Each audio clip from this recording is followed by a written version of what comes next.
Animal experts in Brazil are treating endangered wild monkeys with a vaccine against yellow fever.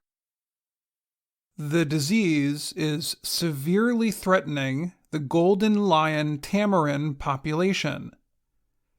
The little monkeys live in the rainforest of southeastern Brazil. They weigh about 1 kilogram. Yellow fever began to spread in Brazil in 2016. More than 2,000 people got sick and 750 died.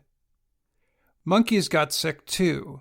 The disease killed about 1/3 of the golden lion tamarin population, and the population was small even before the outbreak, so scientists created a vaccine to protect the monkeys. The vaccination campaign began last year. So far, about 300 animals have gotten shots and are reported to be doing well. But the treatment represents a change in thinking among supporters of wildlife conservation. Historically, conservationists have believed that humans should not interfere directly with wildlife. A traditional saying in the world of conservation work is, "Leave it be." Vaccinating animals to protect their species from extinction is a new idea, said Luis Paulo Ferraz, president of the Golden Lion Tamarin Association. The nonprofit group is working to save the monkeys. The vaccination effort has raised questions about how far humans should go to save wild animals.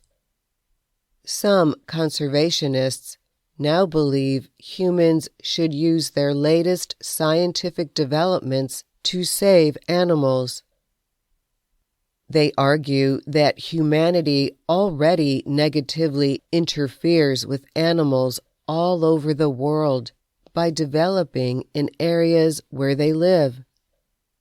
So, if humans have the ability to help animals with a shot, they should do so.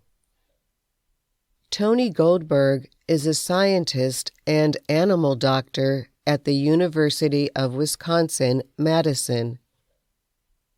He believes in vaccinating wild animals when possible. There are people who say we shouldn't touch nature, that we shouldn't alter anything. But really, there are no pristine natural habitats left, he said. People are realizing they have to do something, he added. Carlos R. Ruiz Miranda agrees. He is a biologist at the State University of Northern Rio de Janeiro. He has been working to protect the monkeys. The scientist explained how human movement is mainly responsible for the fast and wide spread of yellow fever. This epidemic moved very quickly from north to south across the country. No wildlife does that, said Ruiz Miranda. It's people. They cross vast distances in buses, trains, planes. They bring the disease with them.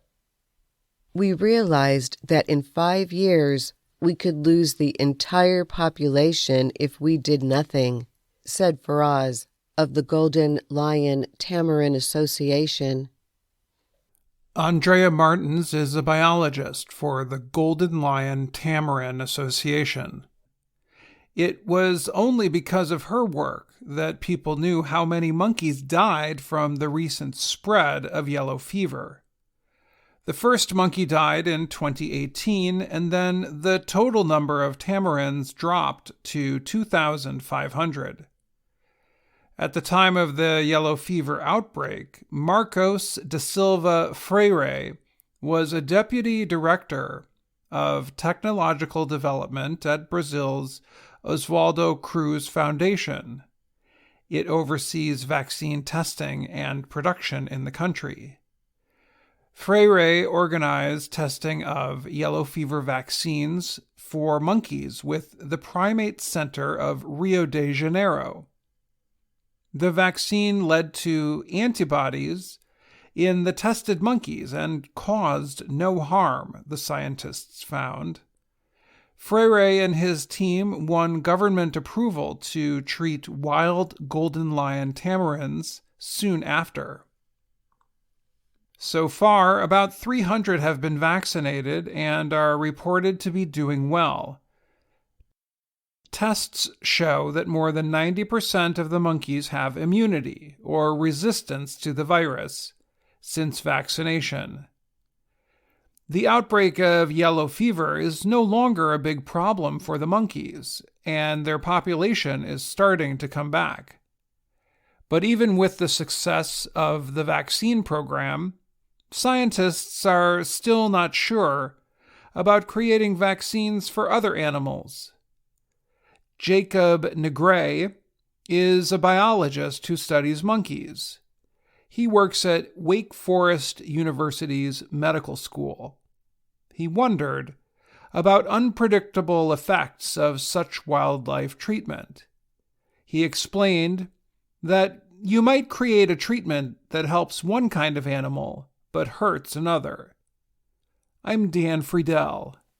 And I'm Dorothy Gundy.